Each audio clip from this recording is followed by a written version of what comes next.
గత బీఆర్ఎస్ ప్రభుత్వం నిరుద్యోగులకు తీవ్ర అన్యాయం చేసిందని ఆరోపించారు బీజేపీ నేతలు. రాష్ట్రంలో గ్రూప్ 1, గ్రూప్ 2 పరీక్షలు పారదర్శకంగా, నిష్పక్షపాతంగా నిర్వహించాలని డిమాండ్ చేశారు. వేల ఏళ్ల క్రితం ఆయుర్వేద వైద్య విజ్ఞానం మన భారతదేశం సొంతమన్నారు. సాయుధ విప్లవ పోరాటాలకు కాలం చెల్లిందని తెలిపారు. ప్రజల ఆకాంక్షలకు అనుగుణంగా మావోయిస్టులు ప్రజాక్షేత్రంలోకి రావాలని పిలుపునిచ్చారు కమలం పార్టీ నేతలు. రాష్ట్రంలో గ్రూప్ 1, గ్రూప్ 2 పరీక్షలు పారదర్శకంగా, నిష్పక్షపాతంగా నిర్వహించాలన్నారు బీజేపీ చీఫ్ రామచంద్రరావు. గత బీఆర్ఎస్ ప్రభుత్వం నిరుద్యోగులకు తీవ్ర అన్యాయం చేసిందని ఆరోపించారు. కాంగ్రెస్ ప్రభుత్వం కూడా అదే వైఖరిని అవలంబిస్తోందని విమర్శించారు. జాబ్ క్యాలెండర్ ప్రకారం యూపీఎస్సీ తరహా తెలంగాణ పబ్లిక్ కమిషన్ కూడా పరీక్షలు సమయానికి నిర్వహించాలన్నారు రామచంద్రరావు. వేలాది మంది యువకులు ఈరోజు నిరుద్యోగులు ఈ ప్రభుత్వము వాళ్ళకు ఎటువంటి ఒక కరికరం లేకుండా వాళ్ళ ప్రకటన కూడా చేయట్లేదు. ఈ ఉద్యోగాలన్నీ కూడా గత ప్రభుత్వం అట్టే చేసింది. ఈ ప్రభుత్వం కూడా అదేవిధంగా నిరుద్యోగులతో వాళ్ళ వైఖరి మార్చుకోలేదు. మాట్లాడితే మేము 35 ఇచ్చేసినాం, 1,00,000 ఇచ్చేసినాం చెప్తున్నాం, లెక్క పక్క లేదు. కాబట్టి ఈరోజు ఏదైతే group 1, group 2, group 3 examinations pending ఉన్నాయో ఇవన్నీ కూడా సమయానికి పెట్టాలి. ఆయుర్వేదానికి ఘనమైన గత ప్రభావాన్ని అందించేందుకు మోదీ ప్రభుత్వం పనిచేస్తోందన్నారు కేంద్ర మంత్రి కిషన్ రెడ్డి. మోదీ ప్రధాని అయిన తరువాత ఆయుర్వేదానికి ప్రాధాన్యత పెరిగిందన్నారు. యూసఫ్గూడలో నిర్వహించిన జాతీయ ఆయుర్వేద కాన్ఫరెన్స్ 2025 కార్యక్రమానికి ముఖ్య అతిథిగా హాజరయ్యారు కిషన్ రెడ్డి. వేల ఏళ్ల క్రితం ప్రపంచం కనీసం ఊహించలేని వైద్య విజ్ఞానం మన భారతదేశం సొంతమన్నారు. ఆయుర్వేదాన్ని ప్రమోట్ చేయడం కాదు, ఆయుర్వేదాన్ని రిస్టోర్ చేయాలి, ప్రొటెక్ట్ చేయాలి, ఆయుర్వేదానికి సంబంధించినటువంటి ఫెసిలిటీస్ కల్పించాలి. ఆ రకంగా ఈరోజు ప్రాచుర్యం కల్పించే విషయంలో కానీ మరింత పరిశోధన నేటి తరానికి, యువతరానికి, నవతరానికి, భవిష్యత్ తరానికి వాళ్ళ ఆలోచనలకు అనుకూలంగా కొద్ది గొప్ప మార్పులు చేస్తూ ఈ ఆయుర్వేదాన్ని ఇంట్రడ్యూస్ చేయాల్సిన అవసరం.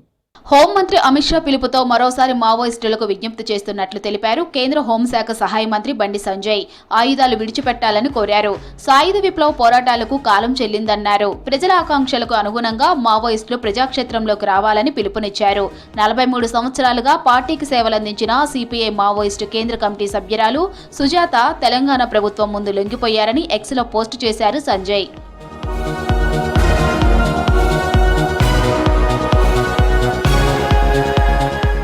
తెలంగాణ సంస్కృతి సాంప్రదాయాలను గౌరవిస్తూ బతుకమ్మ వేడుకలను విజయవంతం చేయాలన్నారు బీజేపీ జాతీయ ఉపాధ్యక్షురాలు మహబూబ్ నగర్ ఎంపీ డీకే అరుణ. హైదరాబాద్ జూబ్లీహిల్స్ లోని తన నివాసంలో డీకే అరుణను కలిశారు సంస్కార్ భారతి ఫౌండేషన్ సభ్యులు. 21 నుంచి 30 వరకు సంస్కార్ భారతి ఫౌండేషన్ ఆధ్వర్యంలో బతుకమ్మ సంబరాలు నిర్వహించనున్నారు. ఫౌండేషన్ సభ్యులతో కలిసి పోస్టర్ రిలీజ్ చేశారు డీకే అరుణ. సంస్కార భారతి వారి ఆధ్వర్యంలో తెలంగాణలో నిర్వహిస్తున్నటువంటి బతుకమ్మ సంబరాలను తెలంగాణ అక్క చెల్లెళ్ళంతా కూడా విజయవంతం చేయాలని, మనం ప్రతి సంవత్సరము బతుకమ్మని ఏ విధంగా సెలబ్రేట్ చేసుకుంటామో మన అక్కలు, చెల్లెలు, అన్నలు అందరూ కూడా ప్రోత్సహించి, అన్నలందరూ ప్రోత్సహించి అక్క చెల్లెళ్ళందరినీ కూడా ఈ బతుకమ్మ వేడుకల్లో పెద్ద ఎత్తున పాల్గొని మన తెలంగాణ సంస్కృతిని మరి చాటాలని చెప్పి ఈ సందర్భాన్ని నేను కోరుతా ఉన్నాను.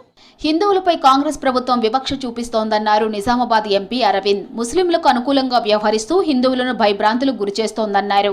అక్రమ అరెస్టులు చేస్తున్నారని ఆరోపించారు. ప్రభుత్వం తీరు వల్ల 2 వర్గాల మధ్య ఉద్రిక్తతలు ఏర్పడే పరిస్థితి ఏర్పడిందన్నారు అరవింద్. ఈయన గణేశుడి మీద కాషాయం జెండా పెట్టిండు, వినాయకుడి మీద. అది మస్జిద్ మీద పెట్టినట్టు కనబడతా ఉన్నది. దానికి ఆగమేఘాల మీద పోలీసు వాళ్ళు అరెస్ట్ చేసి రిమాండ్కు పంపారు. దానికి అందరు కలిసి 400 బైకులు వేసుకొని హారన్లు కొట్టుకుంటా, స్లోగన్లు ఇచ్చుకుంటా పెద్ద రభస చేశారు నవిపేటలో. మొత్తం నవిపేట అంతా భయాందోళన.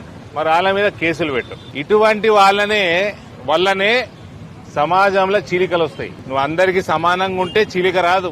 కొమరంభీం ఆసిఫాబాద్ జిల్లా కాగజ్నగర్ పిఎస్సిఎస్లో యూరియా పంపిణీ సరళను పరిశీలించారు సిరిపూరి ఎమ్మెల్యే పాల్వాయి హరీష్ బాబు.